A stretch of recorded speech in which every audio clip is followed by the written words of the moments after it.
ভূমিকায় রুক্মিণীর পর এবার নজর কাটতে চলেছেন অভিনেত্রী শুভশ্রী গাঙ্গুলী, জানালেন পরিচালক সৃজিত মুখার্জি। শনিবার আনন্দলোক অনুষ্ঠানের মঞ্চে পৌঁছে সৃজিত জানালেন যে এবার তার ছবি লহ গৌরাঙ্গ নামটিতে দেখা যাবে অভিনেত্রী শুভশ্রী গাঙ্গুলীকে বিনোদিনী চরিত্রে অভিনয় করতে। এর আগে যখন ছবির ঘোষণা হয়েছিল তখন জানা গিয়েছিল যে এই ছবিতে বিনোদিনী চরিত্রে নজর কাটবেন অভিনেত্রী প্রিয়াঙ্কা সরকার, তবে বদলে গেলেন অভিনেত্রী।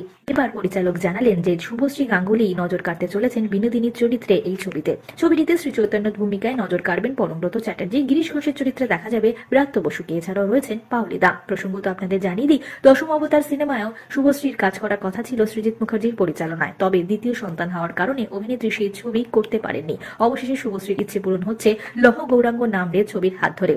ইতিমধ্যে প্রেক্ষাগৃহে মুক্তি পেয়েছে রুক্মিণীর ছবি, যেখানে রুক্মিণীকে আমরা বিনোদিনীর চরিত্রে অভিনয় করতে দেখতে পাচ্ছি। এবার অপেক্ষার শুভশ্রী গাঙ্গুলীকে দেখবার জন্য। লহ গৌরাঙ্গ ছবিতে বিনোদিনীর চরিত্রে তিনি কতটা সাবলীল হতে পারেন তা তো জানা যাবে ছবির মুক্তিতেই।